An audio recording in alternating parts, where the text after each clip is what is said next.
अस्सलाम वालेकुम। उम्मीद करता हूँ आप सब लोग खैर ऑफिस से होंगे। आज हम लोग C plus plus basic course की क्लास 6 कर रहे हैं। इसमें हम लोग सबसे पहले पढ़ेंगे स्कोप रेजोल्यूशन ऑपरेटर। पिछली क्लास में हम लोगों ने ऑपरेटर प्रेसिडेंस पढ़ी थी जिसमें सबसे पहला ऑपरेटर ही स्कोप रेजोल्यूशन ऑपरेटर था। तो उसके बारे में आज कुछ पढ़ेंगे कि वो कहाँ यूज़ होता है, कैसे यूज़ किया जाता है। नेक्स्ट हम पढ़ेंगे साइज ऑफ ऑपरेटर। ये भी प्रेसिडेंस में हमने एक ऑपरेटर देखा था साइज ऑफ, तो उसका यूज़ भी अब हमारे पास आ जाएगा।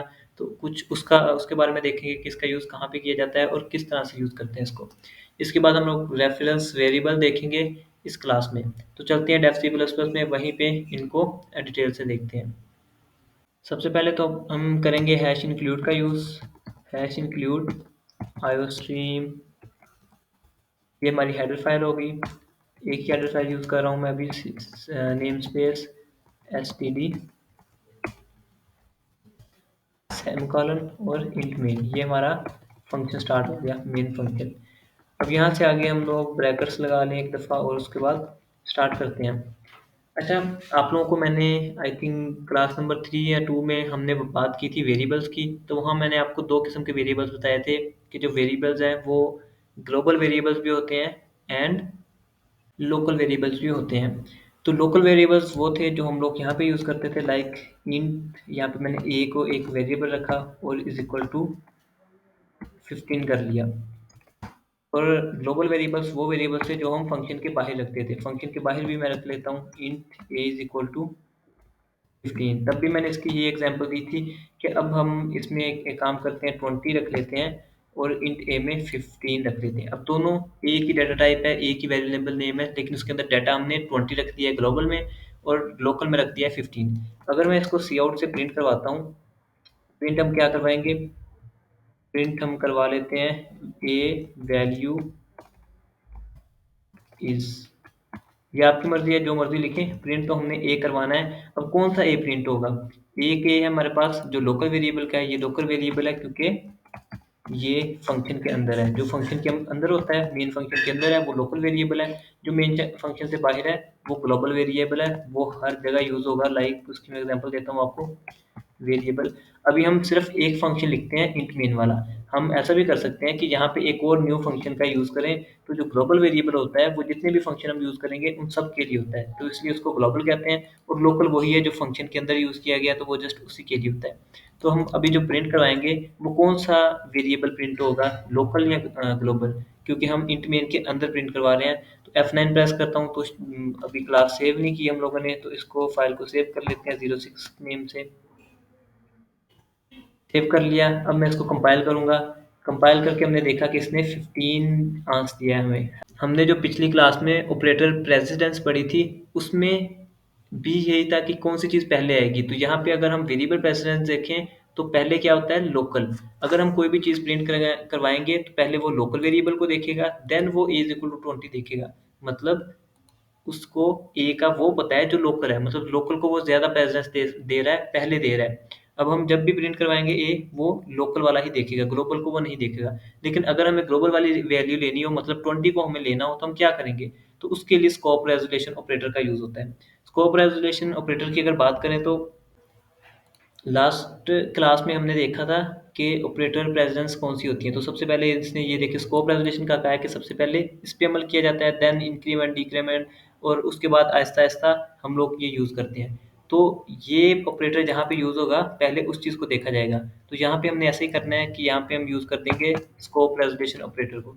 अब ये चीज़, ये जो दो हमने लगा दिए हैं इसको क्या कहते हैं, कॉलन, इसको स्कोप रेजोल्यूशन ऑपरेटर कहते हैं। अब अगर मैं कंपाइल करता हूँ तो F10 से मैंने प्रेस किया तो अभी कौन सी वैल्यू आई हमारे पास, 20 की। मतलब उसने ग्लोबल वेरिएबल वाली वैल्यू ली है। क्यों, ये ग्लोबल के लिए यूज होता है। जब भी हम किसी वेरिएबल के साथ स्कोप रेजोल्यूशन ऑपरेटर का यूज करेंगे तो वो ग्लोबल वेरिएबल वाली वैल्यू को ही प्रिंट करेगा। तो जब भी हमें ग्लोबल वाली वैल्यू को प्रिंट करवाना होगा तो हम किसका यूज करेंगे, ए के साथ स्कोप रेजोल्यूशन ऑपरेटर का। यहाँ पे मैं आपको एक और चीज बता देता हूँ, वी, ये देखिए अब यहाँ पे हम लिख भी देते हैं a value of local variable and of global variable. अब लोकल वाले में हमने वो स्कोप रेजोल्यूशन ऑपरेटर नहीं यूज़ किया, ये देखिए मैंने ख़त्म कर दिया है, और ग्लोबल वाले में मैंने यूज़ कर लिया है। अब अगर आप वैल्यू देखेंगे तो वो दोनों की सेपरेट आएगी। F9 प्रेस किया, F10 प्रेस किया, तो ये देखें लोकल की आ गई है 15 और ग्लोबल की आ गई है 20। तो स्कोप रेजोल्यूशन ऑपरेटर का आपको पता चल चुका होगा कि उसका यूज़ हमने कहाँ करना होता है। उसके बाद हम नेक्स्ट चलते हैं अपने नेक्स्ट टॉपिक की तरफ, जिसमें हमने साइज ऑफ ऑपरेटर का यूज़ करना था। वो काफ़ी आपको मज़ेदार भी लगेगा। इसको मैं कमेंट करता हूँ, कमेंट आउट, एंड इसको भी कमेंट आउट कर देते हैं, ये भी अब हमारे काम का भी नहीं है। अच्छा, जो साइज ऑफ ऑपरेटर है वो यूज़ होता है बेसिकली साइज चेक करने के लिए, मतलब ये एक कीवर्ड है, इसको ऑपरेटर भी कह सकते हैं, जो किसी भी चीज़ का, चीज़ कौन सी, इंट एक डाटा टाइप है, वेरिएबल एक डाटा टाइप है और डाटा भी एक डाटा है। इन तीनों चीज़ों का अगर हमें, एक चीज़ का, इंट का अगर हमें साइज देखना हो कितना साइज है, तो वो बाइट्स में साइज बता देता है। वेरिएबल का साइज बताता है कि कितने बाइट्स का है वेरिएबल, मतलब हमारी मेमोरी में वो कितनी जगह ले सकता है। अब मैं यहाँ पे आपको एग्जांपल के तौर पर, हमने स्टार्ट में डाटा टाइप्स की थी, मैं उनकी बात दोबारा कर देता हूँ। Int A is equal to, integer लिख लेते हैं, इंटीजर इज इक्वल टू 15, ये लिख ली मैंने। नेक्स्ट मैं यूज़ करता हूँ फ्लोट, डेसिमल पॉइंट, क्योंकि इसके अंदर हम लिखते हैं तो मैं इसका नाम भी डेसिमल लिख देता हूँ, इसमें 15 पॉइंट ये कर लेते हैं। उसके बाद मैं लिखता हूँ यहाँ पे 4 करेक्टर इज इक्वल टू, इसके अंदर कोई भी एक करेक्टर रखना है हमने, तो हम करेक्टर रख लेते हैं, इसमें एम रख लेते हैं। नेक्स्ट हम कौन सा यूज़ करेंगे, फ्लोट के बाद डबल यूज़ करना था, चलिए 4 यूज़ कर लिया है, डबल यूज़ करते हैं। डबल, डबल हम रखते हैं लॉन्ग, डेसिमल ज़्यादा हो तो उसको हम एल डेसिमल नेम रख लेते हैं, L decimal is equal to. इसमें ना आपको एक और चीज़ की भी समझ आएगी कि हम लोग इसको क्यों यूज़ करते हैं, मतलब फ्लोट की जगह डबल को क्यों यूज़ करते हैं, और डबल के साथ एक लॉन्ग डबल होता है उसको क्यों यूज़ किया जाता है। इस चीज़ की भी आपको यहाँ पे अच्छे से समझ आ जाएगी। Long double decimal is equal two point, इसके आगे स्ट्रिंग भी देख लेते हैं या फिर इतने काफ़ी हैं। अब इसमें क्या डिफरेंस होता है, इंट के अंदर वैल्यू 154, ये तो हमें पता है इंटीजर वाली आती है, फ्लोट के अंदर भी डेसिमल वाली वैल्यू आती है, डबल के अंदर भी डेसिमल, लॉन्ग डबल में भी डेसिमल, लेकिन इन तीनों में डिफरेंस क्या है। हम डिफरेंस कहते हैं जी, फ्लोट में छोटे रख सकते हैं, मतलब छोटे से मुराद कम हिंट से रखे जा सकते हैं, डबल में बड़ी वैल्यू रखी जा सकती है, लॉन्ग डबल में उससे भी बड़ी रखी जा सकती है। तो इस चीज़ को हम चेक कैसे करेंगे, सी आउट करता हूँ मैं यहाँ पे फ्लोट को सी आउट कर लेता हूँ। हमने साइज ऑफ ऑपरेटर का यूज़ करना है, साइज ऑफ, और साइज ऑफ के अंदर हमने फ्लोट लिख देना है। फ्लोट लिखता हूँ मैं, और आगे जस्ट ये लगा देता हूँ, चेक करते हैं ये कितने बाइट का होता है। F9 प्रेस किया और F10 प्रेस किया, यहाँ पे 4 लिखा है, तो ये 4 बाइट का है। ये जो डाटा टाइप है ये 4 बाइट की है। इसके आगे मैं एक दफ़ा एंडल यूज़ कर लूँ और इस तरह सारे हम चेक करेंगे। नेक्स्ट मैं चेक करता हूँ cout, size of, size of में आ जाता है डबल। अब मैं डबल चेक करता हूँ, डबल कितने साइज का होता है, इस कितने बाइट्स का होता है। तो F9 प्रेस किया, F10 प्रेस किया, तो ये 8 बाइट का होता है। अब फ्लोट है वो 4 बाइट्स का है, इसके आगे ना हम बाइट्स भी लिख देते हैं, वो वैसे तो नहीं प्रिंट करता, हम अपनी तरफ से बाइट्स लिख देते हैं।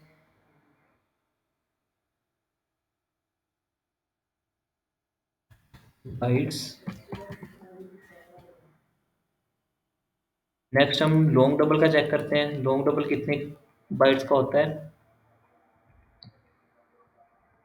ये इसके अंदर लॉन्ग कर देंगे। अब मैंने F9 प्रेस किया, F10 प्रेस किया, तो ये कितने बाइट का है, 4 बाइट का, 8 बाइट का, 16 बाइट का।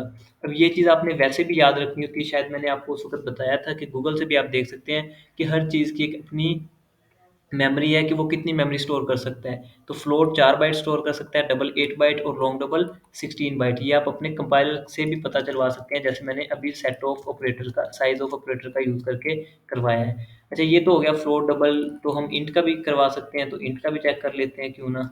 इंट का भी चेक कर लिया जाए, इंट कितने मेमोरी लेता है हमारी। इंट के बाद हम चेक करते हैं, हमने 4 यूज़ किया था तो 4 का भी चेक कर लेते हैं। तो हमने तकरीबन ऑल लिख लिए हैं, तो अभी देखते हैं। इंट है वो भी 4 बाइट्स लेता है, फ्लोट भी 4 बाइट्स, 8 बाइट लेता है डबल, और 16 बाइट, 16 बाइट लेता है लॉन्ग डबल, और 4 जस्ट 1 बाइट लेता है। 4 1 बाइट लेता है। इसके बाद स्ट्रिंग का चेक करते हैं, स्ट्रिंग कितने बाइट्स लेता है। स्ट्रिंग यहीं पे लिख लेते हैं हम, स्ट्रिंग 8 बाइट्स लेता है। अच्छा, स्ट्रिंग 8 बाइट्स हो गया, और कौन सा हमारा रह गया, मतलब जो भी आप ऑपरेटर चेक करना चाहते हैं इस तरह से चेक कर सकते हैं। यहाँ पे मैं 4 अगेन लिख देता हूँ। उसका क्या कसूर है, उसको मैंने निकाल दिया बेचारे को। 4, तो 4 का भी हम इस तरह से चेक कर लेंगे। अच्छा, ये तो हो गई, हम डेटा टाइप्स को चेक करें कि इनका साइज कितना होता है। अगर हम कहें कि डेटा टाइप के बाद इंटीजर का हम चेक करना चाहें, लाइक वेरिएबल का चेक कर सकते हैं कि नहीं, तो वेरिएबल का भी हम चेक कर सकते हैं। ये भी ऐसे ही चेक होगा कि वेरिएबल जो हमने ऊपर यूज़ किया है उसको एज इट इज़ नीचे लिख दें, तो उसका भी हमारे पास रिजल्ट आ जाएगा। F9 प्रेस किया, F10 प्रेस किया, तो लास्ट पे 4 बाइट आया है। और इंटीजर की डेटा टाइप क्या थी, इंटीजर की डेटा टाइप आपने इंट दी हुई थी, तो इसलिए उसने उसने उसका जो मेमोरी बताई है वो भी इंटीजर वाली बताई है। इसके बाद बात करते हैं इसकी, ये 154 की। अब नंबर आप जो भी लिखेंगे, नंबर का तल्लक इससे नहीं आएगा कि वो इंट में या फ्लोट में, वो जिस तरह की वैल्यू होगी उसका रिजल्ट उसी तरह का वो दे देगा कि इसका साइज क्या बनता है। साइज ऑफ ऑपरेटर को हम और भी काफ़ी जगह पे यूज़ कर सकते हैं, लाइक क्लासेस, स्ट्रक्चर्स, यूनियंस। वो भी हमने पढ़ी नहीं है, लेकिन उनके साइज भी चेक किए जा सकते हैं। अभी जिन चीज़ें मैं आपको दिखाई हैं, मतलब ये साइज ऑफ ऑपरेटर इन साइज चेक करने के लिए यूज़ किया जाता है, और उसकी जो वैल्यू आती है वो बाइट्स में होती है। तो हम लोग इस तरह साइज चेक कर सकते हैं। इससे आगे इसकी मैं एक और एग्जांपल देता चलूँ। यहाँ पे हम बात करते हैं, इसको मैं एक दफ़ा ना, बल्कि रहने देते हैं कुछ भी करने को इसको। यहाँ पे अगर मैं कहूँ कि मैंने फ्लोट में लिखी है value, float X is equal to, मैंने 14.5 लिखी है। ये भी बहुत इंपॉर्टेंट जहन में मेरी आ गई है। अगर मैं यहाँ पे लॉन्ग डबल कर लूँ, लॉन्ग डबल, और यहाँ पे भी मैं एक्स इज इक्वल टू या फिर B Y is equal to 14.5 कर देता हूँ। अब यहाँ पे देखने वाली चीज़ ये है कि ये भी एक्स इज इक्वल टू 14.5 है, वाई इज इक्वल टू 14.5 है। क्या हमें कैसे पता चलेगा, या कंपाइलर को कैसे पता चलेगा कि ये जो 14.5 यूज़ हो रहा है ये लॉन्ग डबल का है या फिर फ्लोट का है। अब ये तो हमें नज़र आ रहा है कि 14.5 है, वो फ्लोट में भी है, 14.5 लॉन्ग डबल में भी है। वैसे तो इसकी ज़रूरत नहीं पड़ती, लेकिन कुछ प्रोग्राम्स में ऐसा होता है कि हमने आगे 14.5 किसी चीज़ को वैल्यू देनी है, लाइक मैंने b is equal to 14.5 plus c रख दिया। अब यहाँ पे मैं ऐसा करता हूँ, इंट के नाम की बी और सी रख देता हूँ, अभी मिस्टेक आ जाएगी, यहाँ पे एरर आ जाएगा। तो अब हम कंपाइलर को कैसे बताएं कि हमने 14.5 लॉन्ग वाला दिया है या डबल वाला दिया है। इस चीज़ के लिए भी एक चीज़ एक लफ्ज़ यूज़ होता है, एफ या एल। लाइक यहाँ पे मैं अगर एफ लिखता हूँ, मैंने लिखा 14.5f, तो इससे क्या होगा कि b को जो हमने वैल्यू दी है वो फ्लोट वाली है। और अगर यहाँ पे मैं l लिख देता हूँ, तो फिर क्या होगा, हमने जो b को वैल्यू दी है 14.5 वो l वाली है। अब इस चीज़ को भी हम साइज ऑफ ऑपरेटर के थ्रू चेक कर सकते हैं। जो मेरा मेन मकसद था वो यही था कि साइज ऑफ ऑपरेटर का यूज़ यहाँ भी हो सकता है, तो वो भी आपको बता दिया जाए। अब वो यूज़ बताऊँगा कैसे मैं आपको।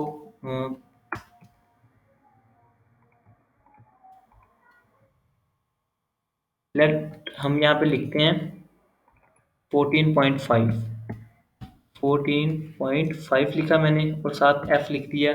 इसका साइज हमें पता चलेगा। उसके बाद 14.5, अच्छा यहाँ पे आप बड़ा f लिखें या छोटा f लिखें वो फ्लोट के ज़ुमरे में ही आएगा। 14.5 l लिख दिया और 14.5 बड़ा l लिख दिया। अब यहाँ से हमें पता चलेगी वैल्यूज़ किसकी कौन कौन सी वैल्यूज़ हैं। यहाँ पे मैं आपको साथ बता भी देता हूँ कि ये हम लिख रहे हैं फ्लोट वाली, स्मॉल फ्लोट वाली। स्मॉल एफ से हमने फ्लोट लिखा है, और उसके बाद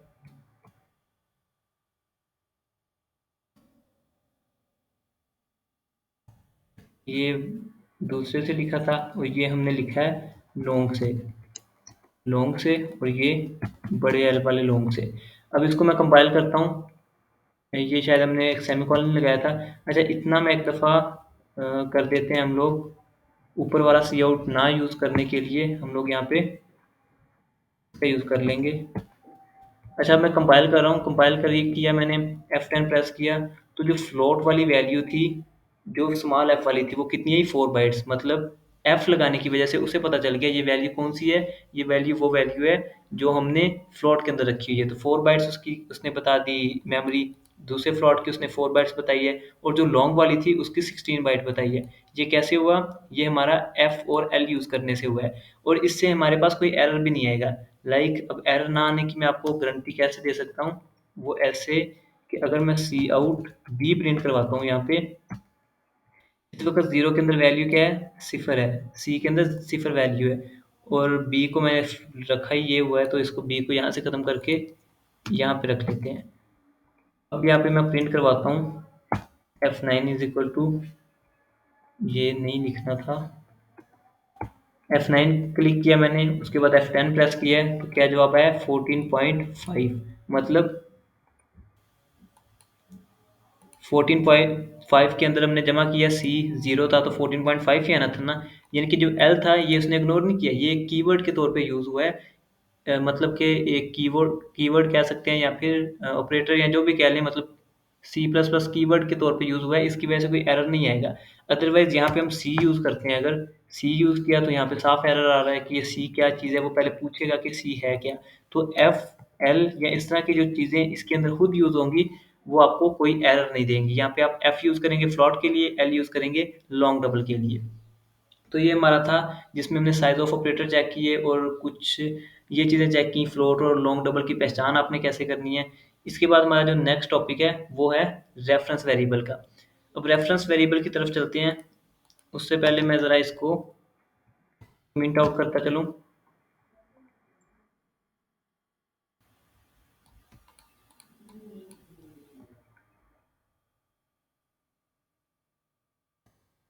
एक मिनट आउट कर दिया मैंने सारा। रेफरेंस वेरिएबल वाला काफ़ी इजी है, वो मेरे ख्याल में 2 मिनट में हमारा मुकम्मल हो जाएगा।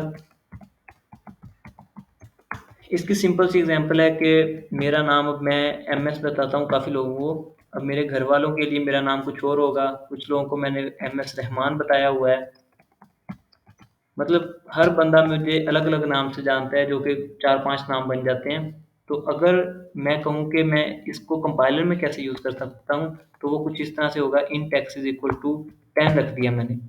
अब मैं कहता हूँ एक्स का कुछ और नाम भी मैं रख दूँ, जो नाम मैं कैसे रखूँगा, मैं लिखता हूँ int Y is equal to X. अब ये इससे उसका नाम चेंज नहीं हुआ, लेकिन अगर मैं साथ रेफरेंस वाला, मैंने आपको शायद पहले भी बताया होगा कि ये रेफरेंस वेरिएबल जो हमने किए थे ना, रेफरेंस ऑपरेटर, तो उसमें ये ऑपरेटर यूज हुआ था। तो अगर मैं ये रेफरेंस ऑपरेटर यूज कर लेता हूँ वाई के साथ और इज इक्वल टू एक्स करता हूँ, तो इसका मतलब है कि ये भी एक एक्स ही है। मतलब अगर हम यहाँ पे अब सी आउट वाई करेंगे, सी आउट वाई करेंगे, तो ये वही वैल्यू देगा जो एक्स के अंदर पड़ी हुई है। ये देखिए 10, और 10 हमने कहाँ रखी थी, एक्स के अंदर रखी थी। मतलब अब हम y को भी x कह सकते हैं। इंट, एक और हम काम करते हैं, यहाँ पे मैं लिख देता हूँ y z। अब आप लोग यहाँ तक क्या समझे, यहाँ तक हमें ये पता चला है कि एक x वैल्यू है, उसका नाम y भी है, उसका नाम z भी है, ये तीनों उसी के नाम है। और जो मेन वैल्यू तो स्टोर x के अंदर है 10, अगर हम y को आउटपुट करवाएं, प्रिंट करवाएं स्क्रीन पे, या z को प्रिंट करवाएं या x को प्रिंट करवाएं, वही वैल्यू प्रिंट होगी जो 10 की है, क्योंकि ये तीनों नाम एक ही चीज़ के हैं, ये तीनों एक ही बॉक्स है जिनका नाम हमने एक्स वाई जी लहदा लहदा रख दिया है। यानी कि एक चीज़ के ज़्यादा नाम रखने हो तो हम रेफरेंस वेरिएबल का यूज़ करते हैं। मैं आपको प्रिंट भी करवा के दिखा देता हूँ, सी आउट जी प्रिंट करते हैं हम यहाँ पे, ऊपर एंडल का यूज़ कर लें, एंडल,